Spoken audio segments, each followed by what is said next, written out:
Arriving in New York in 1991, Coach Pat Riley would build the Knicks into an NBA power.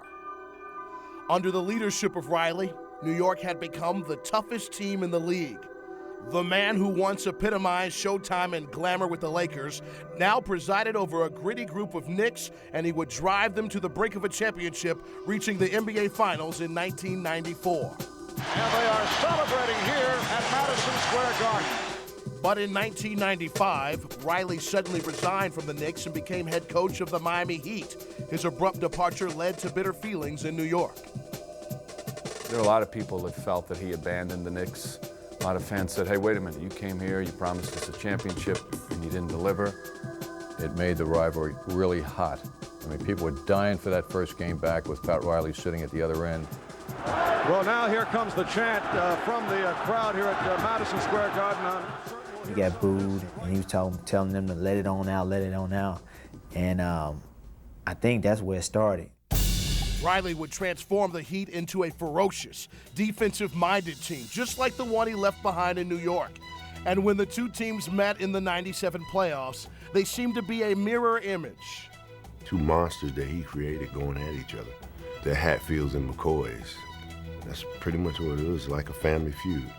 The Knicks appeared to have a firm grip on the series, taking a 3-1 lead. The Knicks were in complete control, and they had shown really that they were the better team.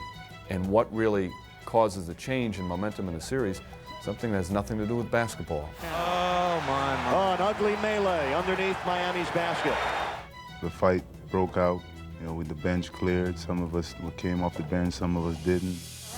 Starks was out there and Larry Johnson. I think everybody was out there. And it led to suspensions.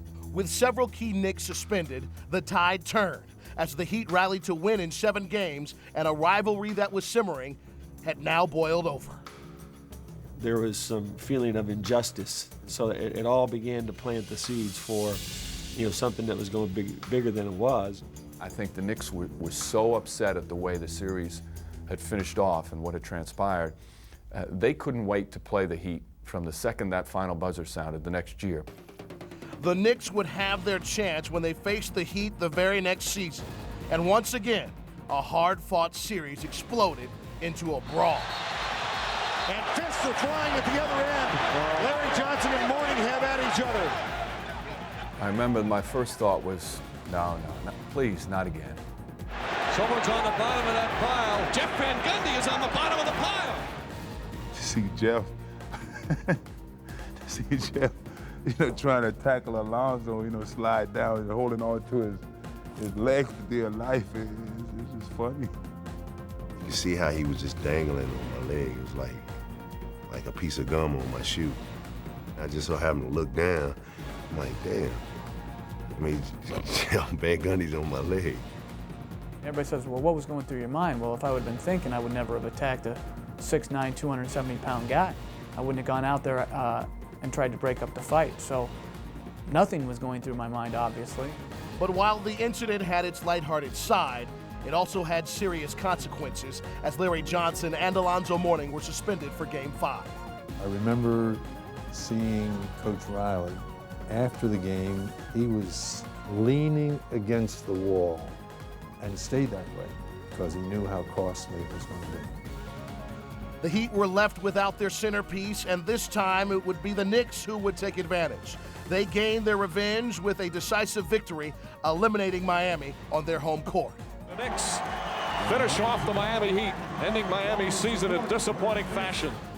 That was one of the roughest things to digest and deal with the whole summer. And the Heat would come back strong the following season, capturing the Atlantic Division title and the top seed in the Eastern Conference. The Knicks, meanwhile, had stumbled through the season, ending up with the 8th and final playoff spot. But when the teams met once again in the first round, New York was inspired by the sight of their arch rivals. Have you seen New York play better all season? Once more, the Knicks and the Heat would battle to the limit, and the series came down to the last shot. Miami leads New York 77-76 and 4.5 left in the game. The irony of the whole thing was that we had them. You see, we had them beaten right there, but I had the worst feeling. Houston down the lane, running jumper off the front rim, and in! And the New York Knicks have become the second number 8 team in NBA history to knock off a number 1. This one obviously hurts us a hell of a lot more than last year, but life in basketball has a lot of suffering in it, and we will suffer this one. By now, it seemed destined that the Knicks and the Heat would meet in the playoffs, and the next season would bring yet another chapter, with the intensity higher than ever. Every single possession was life or death. There wasn't anybody taking a step back and exhaling, and that's how both teams went at it. Ewing with the jumper. He puts it in. Patrick Ewing knocks it down. These teams, so evenly matched, would battle their way toward another gut-wrenching finish. For the 4th straight season, they would play a deciding game. And for the 2nd year in a row, it would come down to one final possession. The shot, no, rebound, knocked out of bounds for the 3rd straight year. The Knicks break Miami's heart.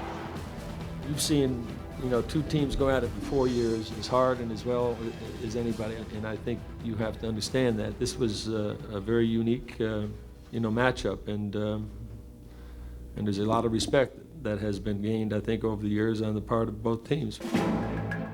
For 4 seasons, the Knicks and Heat had waged a playoff war, and their rivalry would be remembered as one of the fiercest the NBA had ever seen. Whenever those 2 teams faced each other, it was always drama. It was always intense. It was some great games. It was almost as if it was their own little battle, and the winner would come out of the season feeling like, well, okay, we beat the Knicks, or okay, we beat the Heat, and that was good enough. It might not have been the most artistic, but from an effort standpoint, from a defensive standpoint, from a competitive standpoint, where you were not going to give your man anything, and he wasn't going to give you anything, it was some of the best basketball that's ever been played.